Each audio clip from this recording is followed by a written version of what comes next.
আসসালামু আলাইকুম। তনুজার রান্নাঘরে আপনাদের সকলকে স্বাগত জানাই। আজ আমি বানিয়ে দেখাবো এগ কারি রেসিপি।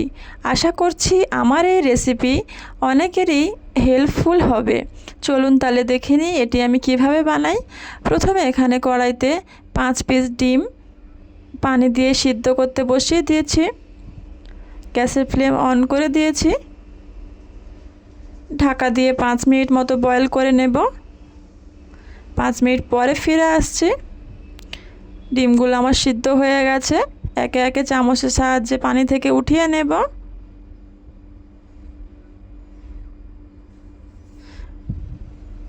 সব ডিমগুলো উঠে আমি ঠান্ডা পানির মধ্যে রেখে দিয়েছিলাম প্রায় 2 মিনিটের মতো। আপনারা অনেকেই বলে থাকেন ডিম ছাড়ানোর সময় খোসা থেকে ডিমের অংশ ছেড়ে যায়।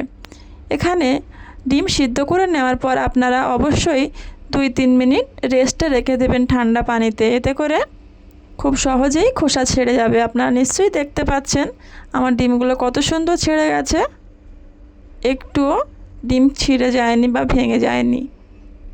এবারে একটা চাকুর সাহায্যে 3-4টে এরকম চিড়ে নিতে হবে ডিমের মধ্যে। সব ডিমগুলো এভাবে চেরা লাগিয়ে নেব।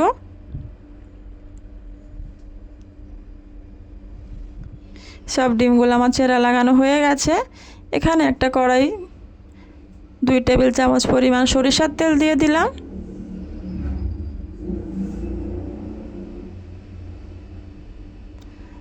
দিয়ে দিলাম হলুদের গুঁড়ো আর লবণ। ডিমগুলো সব একে একে দিয়ে প্রায় 1 মিনিট মতো উল্টিয়ে পাল্টিয়ে ভালো করে লাল লাল করে ভেজে নেব।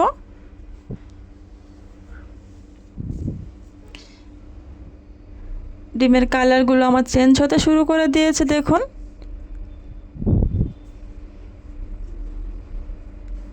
ডিমগুলো আমার ভাজা হয়ে গিয়েছে।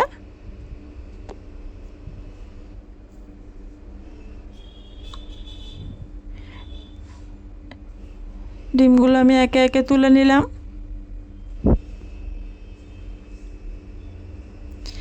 এবারে ওই তেলের মধ্যেই আরও 2 টেবিল চামচ সরিষার তেল অ্যাড করে দেব।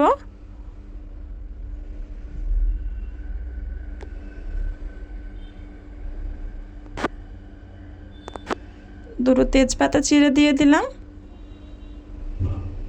দিয়ে দিলাম 1 কাপ পরিমাণ কুচিয়ে রাখা পেঁয়াজ।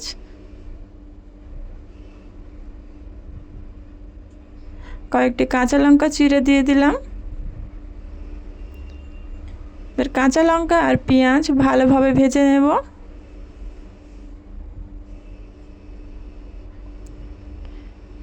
পেঁয়াজটা একটু নরম হয়ে গেলেই এর মধ্যে দিয়ে দেব 1 টেবিল চামচ আদা রসুন বাটা।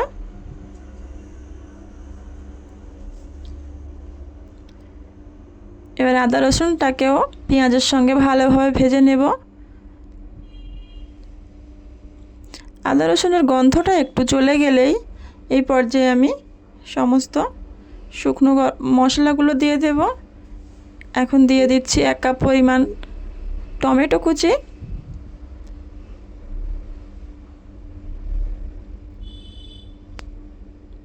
দিয়ে দেব 1 চামচ লবণ।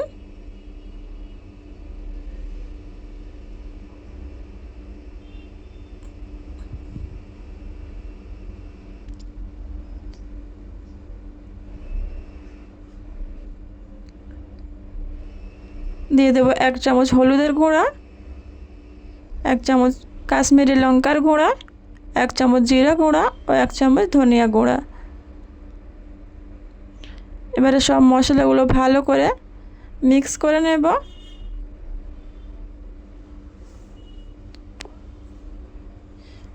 অল্প একটু পানি দিয়ে ঢাকা দিয়ে মশলাটা প্রায় 1 মিনিট মতো কষিয়ে নেব। এতে করে টমেটোগুলো সমস্ত উপকরণগুলো আমার ভালোভাবে গলে যাবে। দেখুন মশলা থেকে আমার তেল ছাড়তে শুরু করে দিয়েছে। মশলাটা আমার কষানো হয়ে গেছে। আর একটু নেড়ে চেড়ে টমেটোগুলো মাখিয়ে দিলাম। এবারে দিয়ে দেবো 1 কাপ পরিমাণ পানি।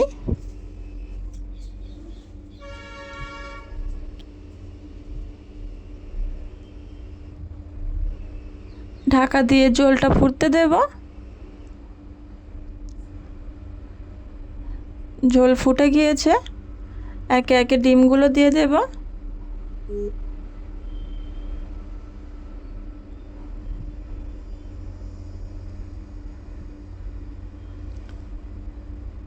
সব ডিমগুলো আমি দিয়ে দিয়েছি।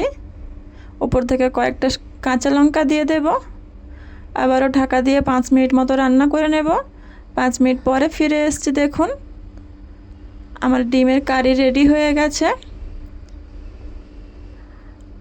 আপনাদের যদি ভিডিওটা ভালো লাগে প্লিজ লাইক দিয়ে পাশে থাকবেন, আর চ্যানেলে যারা নতুন এসেছেন চ্যানেলটিকে সাবস্ক্রাইব করে রাখবেন, তাহলে নিত্য নতুন রেসিপির লিংক আপনারা সবার আগে পেয়ে যাবেন।